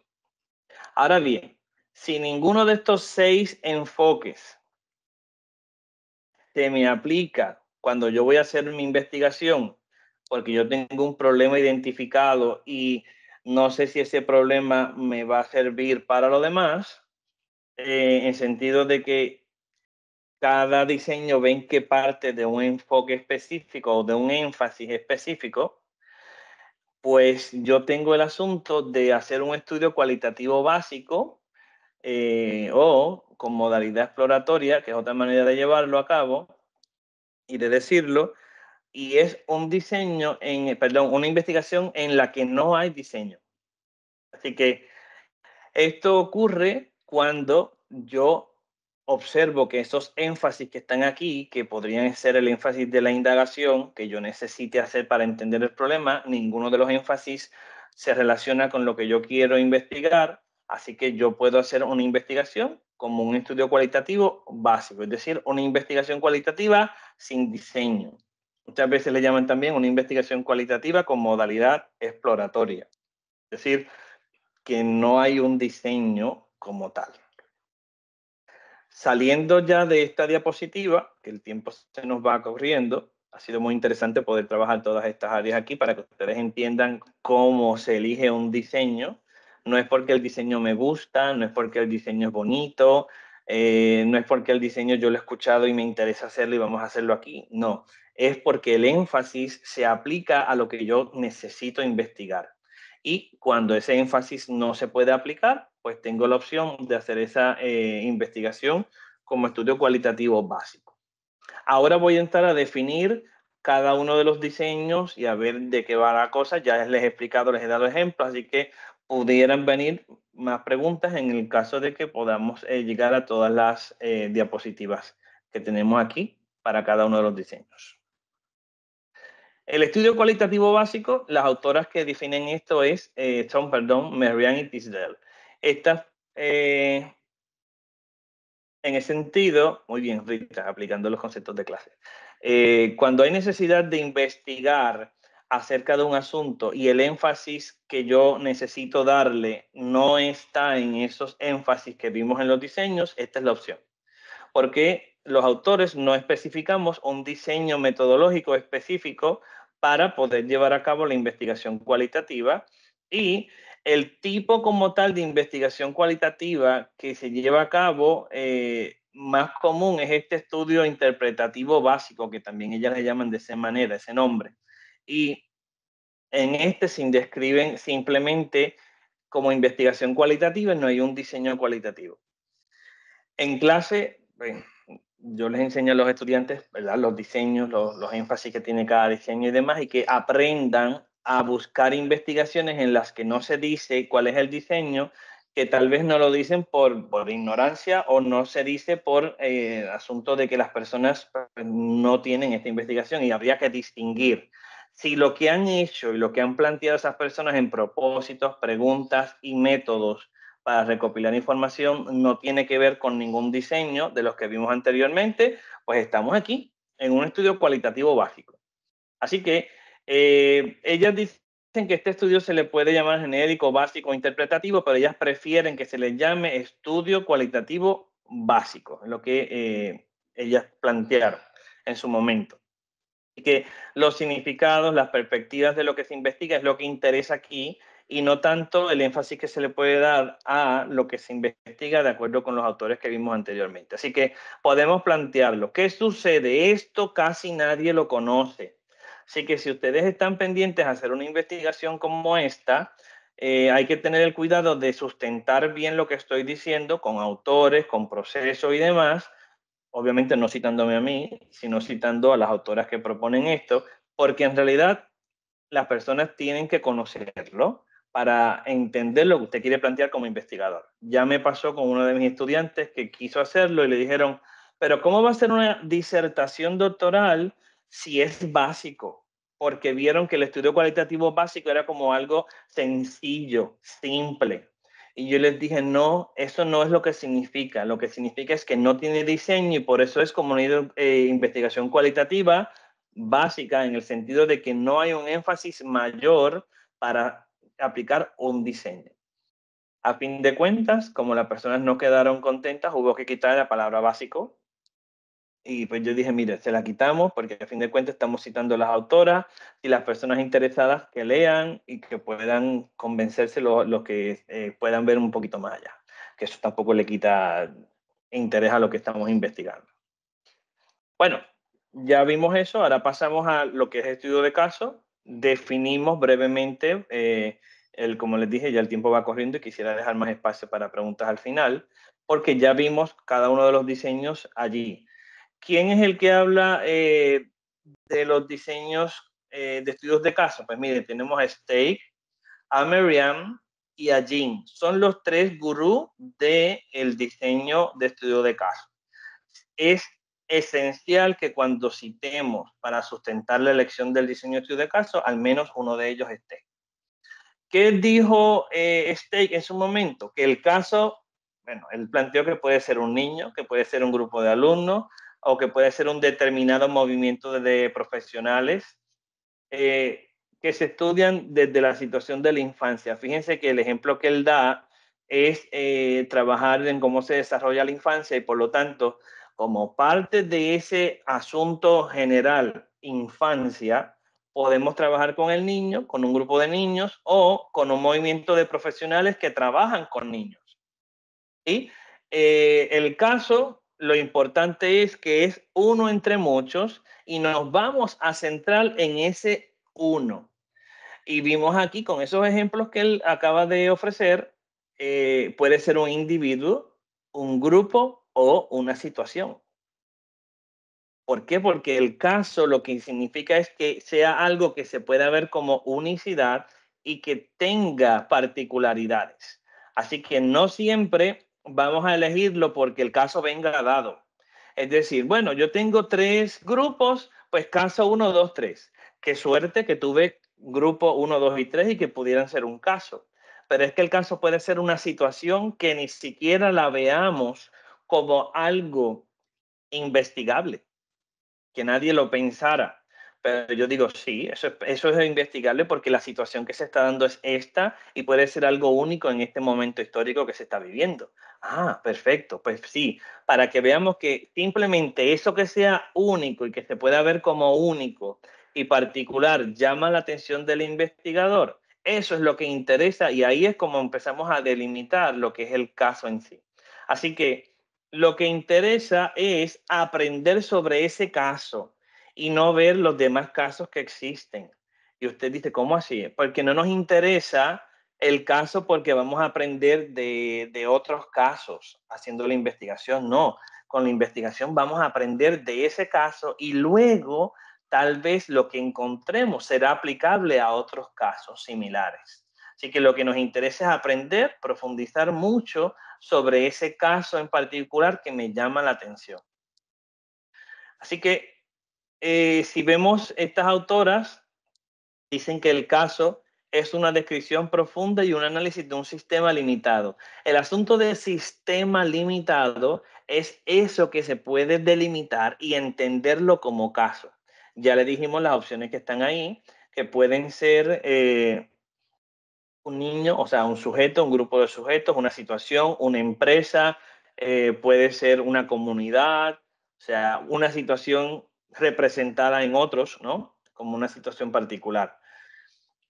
Estas autoras manifestaron que esa unidad de análisis, la tenemos ahí, no el tema en sí de la investigación. Ojo, que el tema puede ser una cosa, el problema otra, y del problema yo necesito indagar con un caso que representa el problema. Así que lo que nos interesa es esa parte del foco de estudio, que es lo que va a ser la unidad de análisis en sí.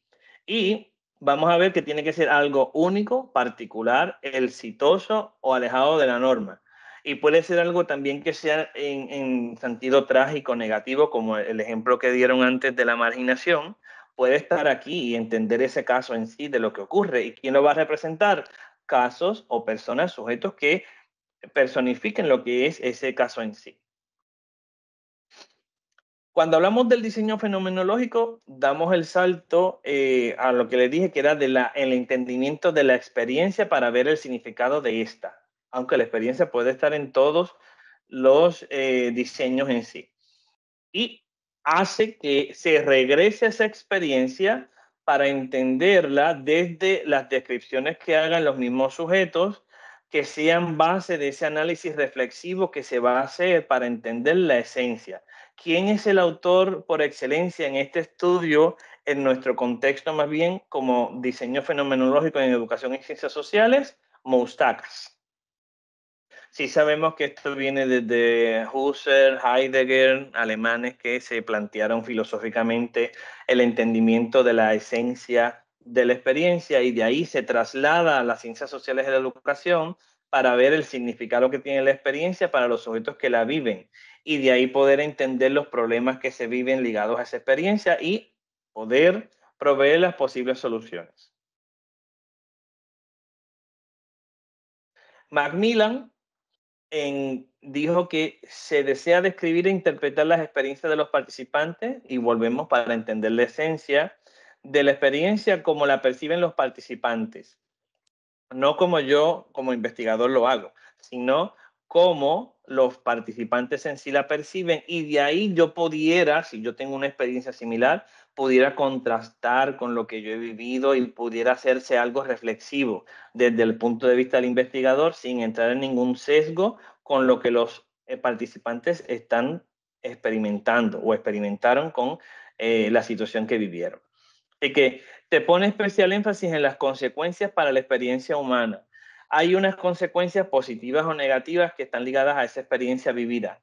Eso es parte de lo que se quiere entender. Así que cuando se hacen estudios cualitativos, lo que estamos buscando son las perspectivas de los distintos participantes, encontrar un consenso entre la experiencia en sí, lo que significó, y si hay divergencias, pues también tenerlas como parte de ese asunto para encontrar en sí el significado global que se le da a esa experiencia vivida, que es el fin último de una investigación con este diseño.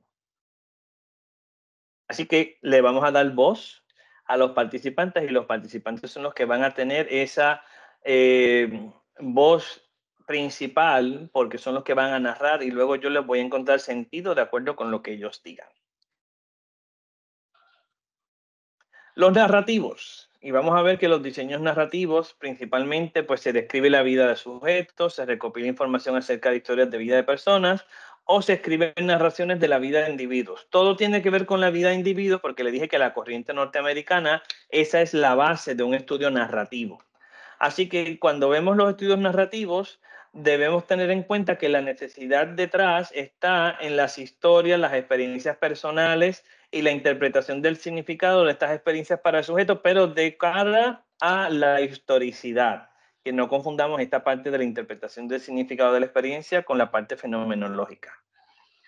Como les dije, recientemente han comenzado a tener auge. Estos autores, que son autores que tienen que ver con las entrevistas y el proceso de recopilar información, pues también dijeron que la investigación narrativa puede servir como enlace para asuntos de la sociedad.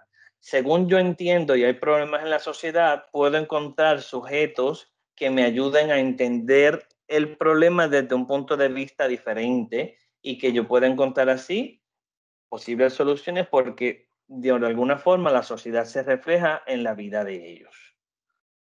Así que el primer diseño que tenemos aquí es el diseño de historia de vida. Ya les dije que se dan a conocer los eventos importantes que la persona obviamente tuvo y que influyeron en su formación como persona en sí, como individuo. No tanto desde lo profesional o lo personal, no, como la persona en el sentido holístico.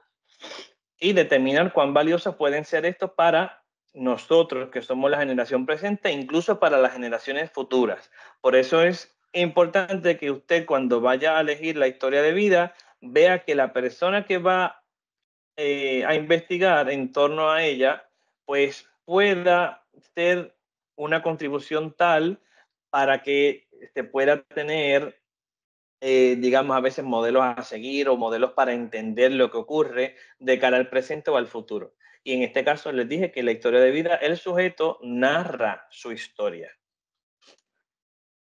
Estos otros autores están más bien ligados al asunto de que estamos indagando en torno a la vida individual y cómo la misma se refleja en temas de corte cultural, ya sean, como dijimos, personales, sociales, institucionales, o las historias sociales del entorno de forma general. Así que podemos verlo como una extensión del estudio de caso, que esto es muy relevante tenerlo en cuenta, pero tenemos una acepción histórica y esa modalidad de estudio de caso no la teníamos. Así que hay una historia de vida que se ve acá como un diseño aparte. Y volvemos al asunto de darle voz al participante, que lo vimos antes, y esto contribuye a la credibilidad porque son ellos los que están trabajando, y vamos a corroborar la información también. No vamos a tomar todo como cierto, sino que vamos a corroborar la información con otros sujetos o de forma colateral que se entrevistan a familiares, amigos, compañeros de trabajo, y también se buscan documentos inéditos o publicados de los sujetos que son objeto de estudio, que son los que estamos haciendo la historia de vida. Y con todo ello es que se trabaja la historia finalmente que se va a esbozar en los hallazgos de la investigación. Tengo por aquí un estudiante que hizo una autohistoria de vida y ustedes dirán, wow, la persona, pero ¿qué pasó con ella? Pues era una persona que había trabajado tanto con los aspectos de la enseñanza de la ética en su vida y quiso de ahí desarrollar un modelo para la enseñanza de los valores. Y obviamente esa persona buscó estudiantes suyos, compañeros de trabajo de todos los sitios que había trabajado enseñando ética y sus familiares. A todos los entrevistó, de todos obviamente buscó la información específica para contraponer lo que él mismo pensaba de sí mismo, porque también está su narración acerca de sus experiencias. Y luego también eso se contrapuso con los documentos que él tenía ya publicados y los inéditos. O sea que fue una disertación de 800 y pico de páginas que para yo leerla fue un poquito difícil, ¿no? En sentido del tiempo, pero fue un trabajo muy bien hecho, en sentido de que no se veía el sesgo de que soy yo conmigo mismo, ¿no? Sino que todo lo que está alrededor de mi vida académica y personal pudo verse aquí reflejado y que de ahí saliera el modelo para la enseñanza de los valores. Muy interesante el trabajo. Biografía. La biografía, ya dijimos antes que la diferencia es que el sujeto no narra su historia, sino que otros son los que narran la historia de vida del sujeto en sí, que es objeto de estudio. Así que por esto la persona puede estar viva o muerta, que fue lo que dijimos. Se combinan diferentes fuentes de información. Aquí sí o sí hay que entrevistar a otras personas, buscar documentos o cualquier material que pueda representar a la persona de alguna forma y que de ahí entonces pueda trabajarse la estructura de las biografías. Los que son un poquito de más pasados los años, es decir, que tienen una edad un poquito más allá, como el investigador que está aquí presentándole el webinar, se recordarán que en su infancia le mandaban a buscar en las enciclopedias las biografías de los próceres. Pues esa biografía es hecha a base de este tipo de diseño, que trabajamos la vida de la persona desde que nace hasta que muere, cómo se desempeña en la parte personal, la parte profesional, etcétera, y es el conjunto de estas cosas, de entrevistas, de revisión de documentos y cualquier contenido de cualquier asunto que tenga que ver con el desarrollo de la persona, y de ahí salen lo que son las biografías. Bueno, la investigación histórica es el tercer diseño que vemos con los elementos de historicidad, y aquí simplemente vamos a buscar, evaluar y sintetizar evidencias para establecer hechos y formular conclusiones respecto a eventos que ya hayan ocurrido. Como ya es una investigación histórica, cuando lo vemos, por ejemplo, en educación, la investigación histórica facilita el acceso a asuntos y situaciones que ya ocurrieron, pero guardan relación con el aspecto educativo actual.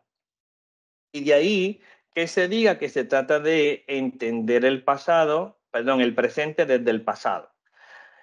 Y ahí vemos cómo esos descubrimientos de lo que ya estamos en el pasado sirvan para clarificar, corregir o aumentar el conocimiento que hay existente de lo que estamos teniendo actualmente como problema. Estos otros autores afirmaron que la investigación histórica, pues claro, implica recopilar y evaluar la información. Cuando se habla de evaluar es emitir un juicio si la utilizo o no, si es fidedigna o no, si es aplicable o no. Y verlo de forma sistemática, es decir, establecer unos procedimientos específicos para atender la selección de los contenidos, la evaluación de los mismos y finalmente el análisis que se va a hacer para que se pueda describir, explicar y comprender las acciones o sujetos pasados. ¿Para qué? Para en el presente saber lo que ocurrió en el pasado y aprenderse tanto de los éxitos como de los fracasos, conocer cómo se realizaron ciertas cosas y ver cómo eso se aplica en el presente, y finalmente ayudar a comprender mejor las prácticas educativas o las prácticas sociales del presente, que desde el pasado se entienden. y usted dice, wow, si esto se hiciera siempre, pudiéramos resolver tantas cosas, porque mire que cada vez estamos sobre lo mismo, sobre lo mismo, sobre lo mismo, y es que no aprendemos. Pues precisamente eso es lo que ocurre. Muchos de los problemas que se dan hoy día en ciencias sociales y educación es por falta de investigación histórica para tratar de ver qué está ocurriendo y de dónde vienen las situaciones que estamos viviendo hoy día. Y digamos, pues, esto de manera general. Pasamos entonces al análisis de contenido. El análisis de contenido, pues vemos que es simplemente buscar esos contenidos para tratar de descubrir y establecer nuevas ideas a base de lo que ya está en esos contenidos. Y, obviamente, de una forma práctica. El autor Krippendorf indicó que hay que ver la identificación y la relación de los diversos temas que emergen de los textos. Cuando él habla de textos es porque básicamente su propuesta para diseño es contexto, pero que perfectamente se puede aplicar a cualquier contenido, por eso está el contenido ahí entre corchetes, para así establecer unas inferencias nuevas que faciliten la respuesta a las preguntas de investigación que uno se plantee como investigador. Por eso es que no hay necesidad de tener contacto con seres humanos, porque ya todo está plasmado en los diferentes tipos de fuentes que se estén trabajando como parte del análisis. Esto ya lo dije del uso de los textos, así que miren todos los contenidos que se pueden trabajar. Obras de arte, imágenes, mapas, sonidos, letreros, símbolos, inclusive los registros numéricos para ver cualitativamente qué hay ahí.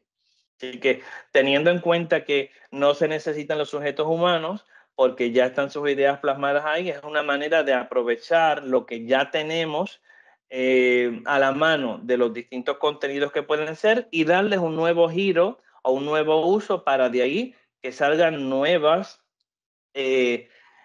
nuevas ideas para poder entender lo que ocurre y dar nuevas soluciones al problema en sí que estamos trabajando como base.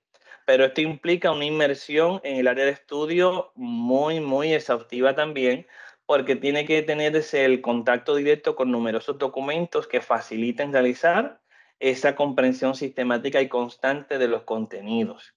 Es un análisis que se pone énfasis mucho en los hallazgos que se van a obtener, tanto y en cuanto sean un recurso para que se ilustre lo que emerge de la investigación con estos contenidos diversos que yo pueda estar analizando. Teniendo en cuenta esto, ya les dije que es un diseño poco conocido y más, pero no significa que no se hagan investigaciones muy buenas. Y yo pues me estoy dando a la tarea de hacer investigaciones también con este tipo de diseño para que se pueda entonces dar a conocer y que la gente observe que hay cosas por hacer. Y nos quedan dos. La teoría emergente, estos son los autores que propusieron esta teoría en el 67, Gleiser y Strauss. Empezaron juntos, pero ya después Strauss se unió con Corbin y ha seguido desarrollando un modelo de teoría emergente y Gleiser está aparte con otro modelo. Esto es a un nivel conceptual amplio en el que se trabaja el desarrollo de esa teoría que explique eso que estamos trabajando como un proceso, acción o interacción.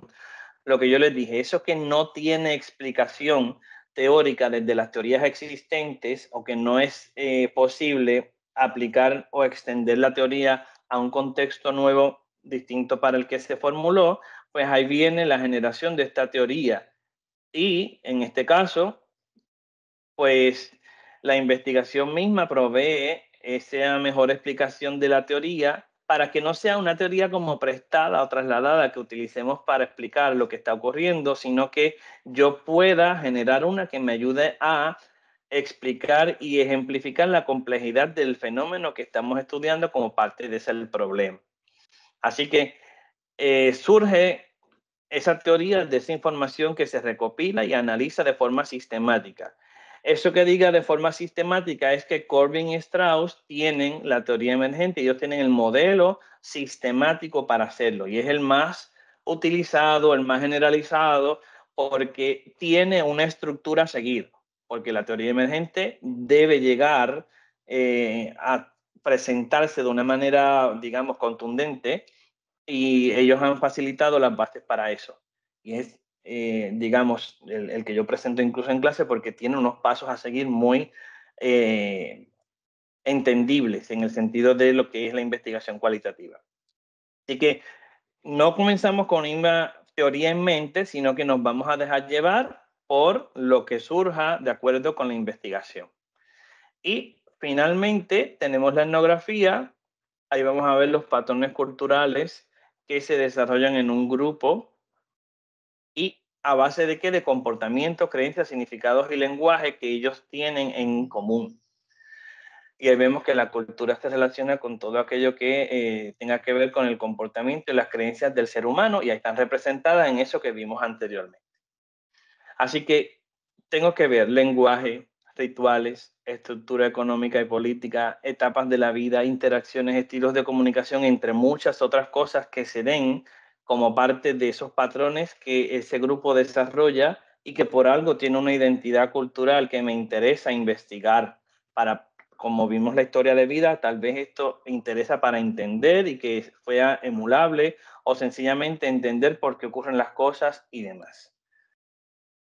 Estos autores indicaron lo siguiente, que para lograr entender estos patrones, el etnógrafo, que en este caso viene siendo el investigador, tiene que pasar un periodo considerable en el lugar de trabajo, entrevistando, observando y recopilando documentos. O sea, esto no es un trabajo, como le dije, de 2 días, ni es un trabajo con 2, 3 personas. O sea, hay que trabajar muchísimo y que haya una consistencia también en lo que se encuentra para ver el patrón como tal con cada uno de los elementos. Y obviamente hay que ver la vida social desde el punto de vista de cómo es, cómo se origina y cómo se desarrolla esa interacción social que se está trabajando ahí en un determinado contexto, y de ahí entonces que se tiene ese aprendizaje. ¿Para qué sirve esto de cara a la investigación? Porque hay un problema de base que tiene que ver tal vez con esa interacción de sujetos y por tanto es importante indagar en torno a cómo ellos se interactúan entre sí, se organizan y demás, y se desarrolla esos patrones culturales que se entienden aquí. Hasta aquí, ¿alguna duda, pregunta antes de meterme en los errores? Los errores comunes, y con esto terminamos y abrimos ya, quitamos la presentación y abrimos el foro otra vez a ver si hay algo más que decir. Solemos confundir los nombres con las acciones que se realizan. Por ejemplo, diseño descriptivo. Como voy a hacer una descripción, digamos, narrativa, pues le llamo al diseño descriptivo, pero vimos la semana, bueno, en el tema anterior, que el diseño descriptivo es un diseño cuantitativo. Así que el diseño descriptivo cualitativo no existe. O un diseño exploratorio. Dijimos aquí que era modalidad exploratoria, o sea, una investigación con modalidad exploratoria, que quiere decir que no tiene diseño. Por lo tanto, diseño exploratorio no se puede utilizar porque eso es un diseño de métodos mixtos. Otro error que tenemos son los conceptos metodológicos cuantitativos. Hablamos de instrumento en vez de técnica, que es el método para recopilar datos en sí. Y hablamos de resultados en vez de hallazgos. Resultados está muy ligado a las operaciones matemáticas y por lo tanto el análisis estadístico no deja de ser una operación matemática y se obtienen resultados. Y aquí cuando se analiza la información, lo que se obtienen son hallazgos. Y se subestima el rigor metodológico. Muchas veces pensamos que la investigación cualitativa no es válida porque no cuenta con esa objetividad ni exactitud cuantitativa. Esta es una de las críticas que se le hace. Y por otro lado, se ve a la investigación cualitativa como fácil. Y yo les voy a decir lo siguiente. La información diversa que se recopila y por lo tanto después tiene que analizarse, la hace más complicada. ¿Por qué? Porque no existe, como por ejemplo en la investigación cuantitativa, un programa para analizar los datos. No existe algo que me ofrezca los resultados y que usted simplemente vaya a interpretarlos, no. Ahí está el programa para el análisis cualitativo con el que usted categoriza, con el que usted hace incluso figuras con las categorías, con las palabras más idóneas, que usted puede hacer árboles para buscar conexiones entre palabras, conceptos y demás, pero hasta ahí llega porque después que usted tiene todo eso, el análisis continúa de forma manual encontrando las posibles relaciones que hay entre las categorías, de ahí se da paso a las macrocategorías y entonces llega usted a la exposición de hallazgos. Es un poco complicado, por no decirle que es muy complicado. Mucha gente le huye a la investigación cuantitativa porque hay números y no me gustan las matemáticas y demás, y nos metemos aquí y esto es bien complicado. O sea, yo no les puedo decir que es sencilla, no. Es complicado el análisis que se realiza, no tanto la recopilación de información y demás diversas, sino el análisis que hay que hacer detrás. Bueno, aquí están todas las referencias que se citaron por ahí, así que voy a dejar de compartir para que podamos tener alguna conversación, algo más que haya que decir, etcétera, con los elementos del taller o del webinar. Sepan que tienen aquel diagrama, es básico para que usted pueda decidirse en torno al diseño que necesita aplicar. Que no es tan sencillo elegir un diseño de investigación cualitativo, pues usted ve los énfasis que hay y gracias al énfasis usted ve la necesidad de indagación y lo ata con eso específicamente. Y ya pues esta es la base que usted tiene para poder llevar a cabo un proceso investigativo de la mejor manera posible. Ajá, Aura Joan.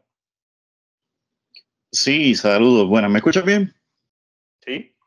Ajá, mira, es que tenía una curiosidad en cuanto a lo último que hablaste de la investigación cualitativa y la dificultad versus la cuantitativa por el ejercicio mismo, ¿verdad? De buscar patrones en otra dinámica.